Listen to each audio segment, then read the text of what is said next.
Allahu Ekber,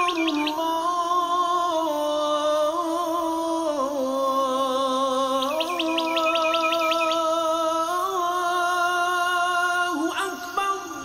Esselamu Aleyküm ve Rahmetullahi ve Berekatuhu. Elhamdülillah. Elhamdülillah. Elhamdülillahillezî hâdâne lil-îmâni vel-İslam ve cealena min ümmeti seyyidina nebiyyina Muhammedin sallallahu aleyhi ve sellem ve faddalel cum'ate ala's-sâiril eyyâm kema câe fil akhbâri ennel cum'ate seyyidul eyyâm. ونشهد أن لا إله إلا الله وحده لا شريك له له الملك وله الحمد وهو على كل شيء قدير. Allah Teala var, Allah Teala bir, Allah Teala'dan başka ilahi zat yok. Hem Muhammed sallallahu aleyhi ve sellem Allah Teala'nın hak ilçisi. Allah subhanahu ve Teala her barşalarımızga da bu cuma günlerin hayırlı hem mübarek kılsın.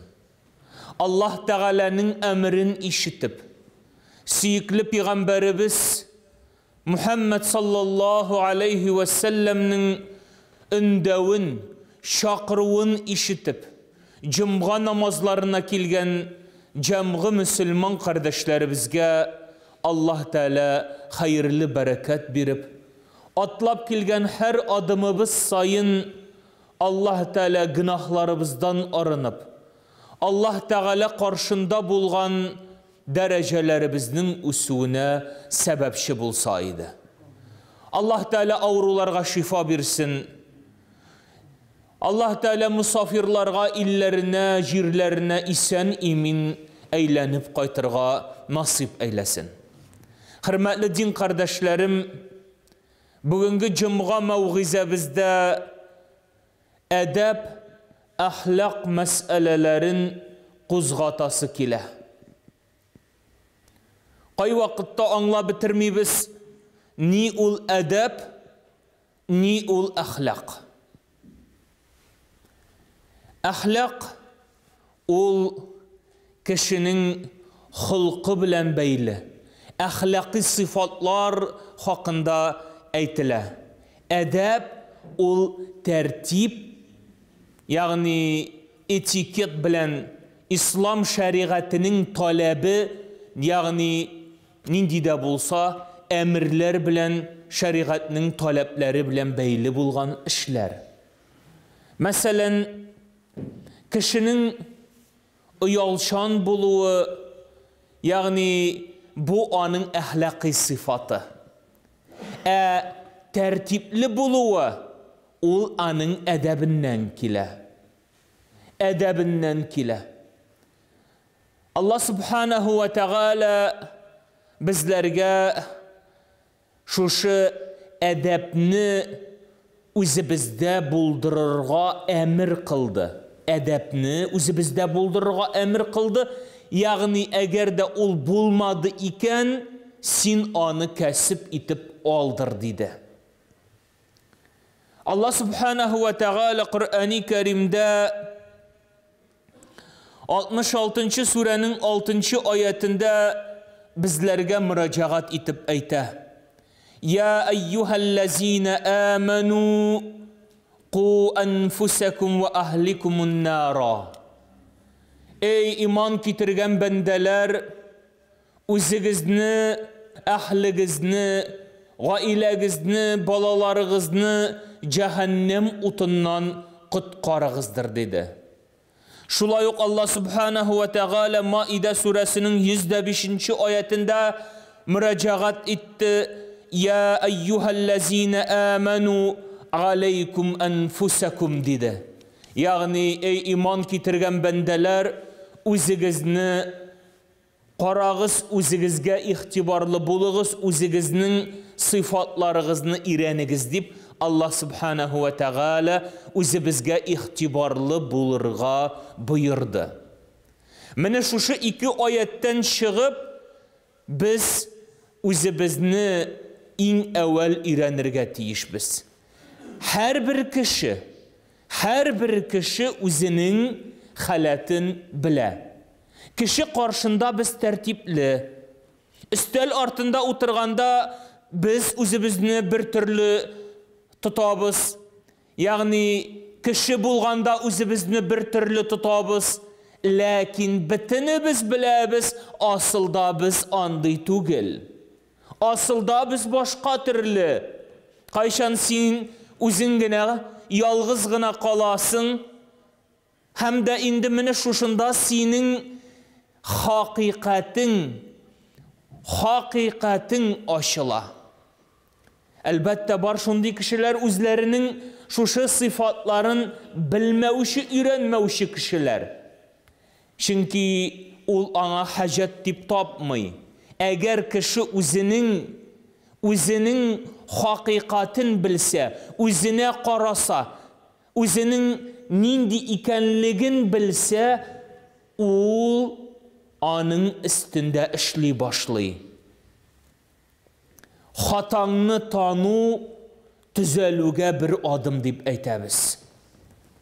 Кемдер акча ярата, кемдер хатын кызларны бик ярата, кемдер башка тәмле ризык ашарга ярата, кемдер башка әйбер белән шөгыльләнә.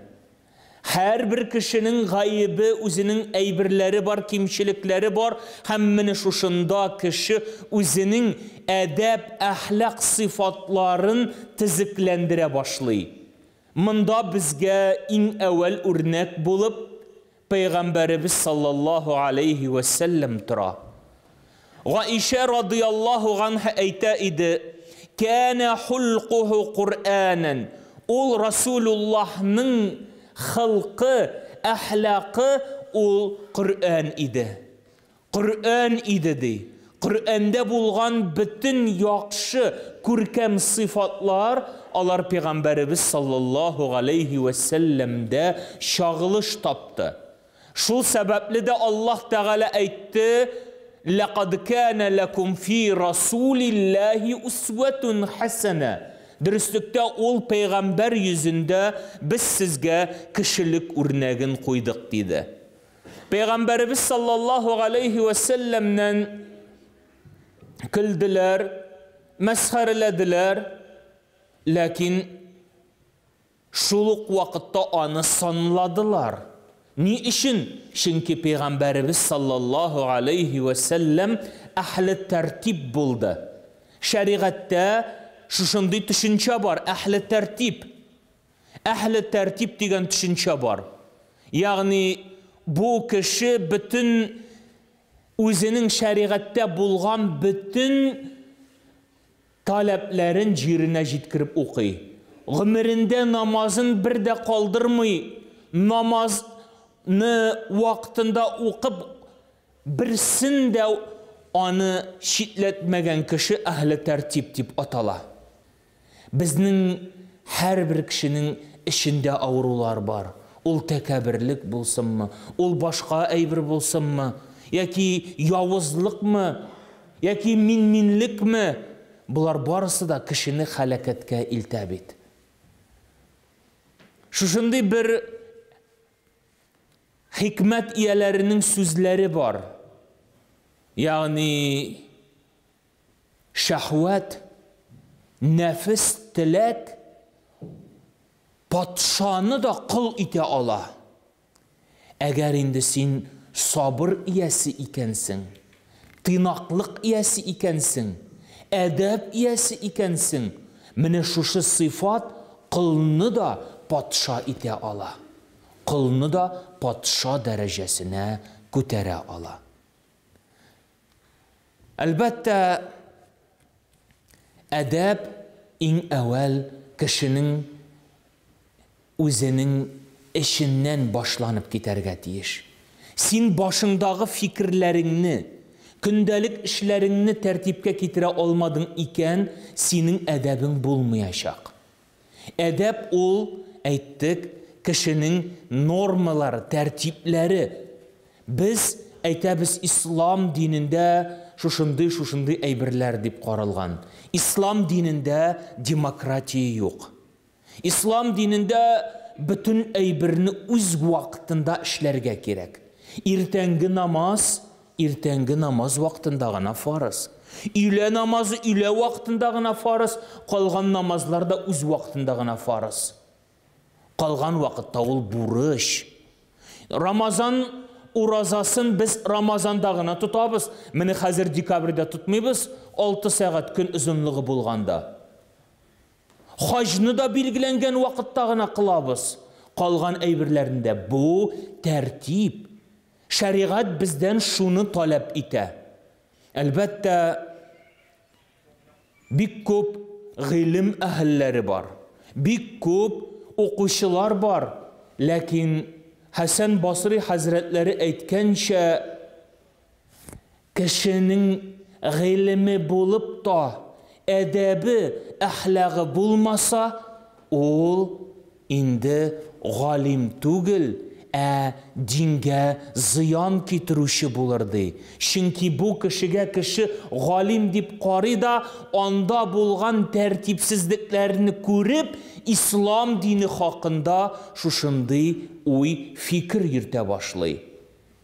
Az ilim, hemşuluk vakitte edep, ahlaklı bulu kişini yukarı derecede ilimli itip көрсәтәчәк. Çünkü biləbiz, sahabeler bir ayetini öyrəngəndən soң anı ғəməlgə kullandılar. Ғəməl bilən iş ettiler. Hemşuluk vakitte var idi bedeviler. Peygamberimiz sallallahu aleyhi ve sellem'nin irtemi, kişmi, Peygamberimiz sallallahu aleyhi ve sellem'nin üyüne gelip, ey Muhammed, Resulullah deyip de tugul, ey Muhammed, bizning sıravımız barlıqqa keldi deyip. Ey Muhammed, şulay deyip. Bizning aramızda da şuşunday bedevi kişiler kibik buluşular var. Onlar var bizning aramızda da. Peygamberimiz zamanında bulğan gibi bizning zanda da var. Luboy vakit tüngü 12'de de şaltıratıp sana əlləndi sıravlar verirge mümkünler. Edeb, ahlak turunda bütünlüy unuturga mümkünler. Lakin Peygamberimiz sallallahu aleyhi ve sellem onlarga bir naşar ittirip cevap vermedi. Peygamberimiz sallallahu aleyhi ve sellem zamanında bir bedevi kirip meşitke bevul itti. Sahabeler tünger hücum ettiler. Sen nişlisin şulay deyip. Peygamberimiz sallallahu aleyhi ve sellem etti, kaldırığız.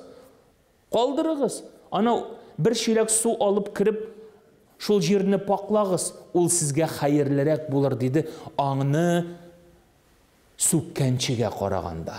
Ağa ırışkançıga qaraganda. Bu Peygamberimiz sallallahu aleyhi ve sellem'nin edebi buldu. Eğer de biz qarasak başka peygamberlerini de Eyyub aleyhisselam'ni Eyyub aleyhisselam'nin örneğin qarıq. Eyyub aleyhisselam şuşunday peygamber buldu. Allah Teala'dan sınav kildi. Ol dereceli boy idi. Sınından avru kilip bir katı şiirledi. Bütün kişi ondan baş tarttı. Onun bilen aralaşını üzdü. Eyyub aleyhisselam peygamber buluğuna qaramasdan ol Allah Teala'ga zarlanmadı. Allah Teala'ga şikayet kılmadı. Aytdı, ay Rabbim, sen rahimli, sen merhametli zat. Halim özüne mağlum dedi. Zarlanam demedi. Mine avru kildi, meni bu avrudan qutqar demedi. Belkim ey Allah Teala sen rahimli zattır dedi. Allah'a müracaat edebi. Şuluk vakitte Yunus aleyhisselam'ni balık yutqandan soң Yunus aleyhisselam нәрсе deyip Allah'a müracaat etti. Allah Teala sen büyük zat, sen gafu etuşi zat, biz o'zimizga zolim qiluvchilardan bo'ldik. Qutqar demadi. Biz o'zimizga zolim qiluvchilardan bo'ldik deb aytdi. Mana bu payg'ambarlarning Allohga murojaat etu adabi. Agarda bizning boshimizga biror ağırlık, məşəqqət keldi ekan, biz nişləyimiz, ey Rabbim qutqar meni tigilay deb yalvara başlayırız, başımızını yerge rabız, tigisin mınısı ettirib Allah'tan bir deb talab etəbiz. Hem peyğəmbərlərinin örnəgini iskə almayız. Hürmetli din kardeşlerim, edep, ahlak sıfatları her bir Müslümanda bulurğa deyiş. Ol anın kündəlik turmuşunda, özünün kündəlik turmuşunu tərtibkə getir, g'ibadətini tərtibkə getir, Allah Teala bütün bikli işiklerini aşa. Hem Allah Teala biz çığa almay turgan ağır məşəqqətlərdən bizni azad etəşək. Allah Teala siləgən sözlərini küfür qılmasın, siləgən sözlər bilən g'amal g'ibadətdə bulurğa nasip eylesin.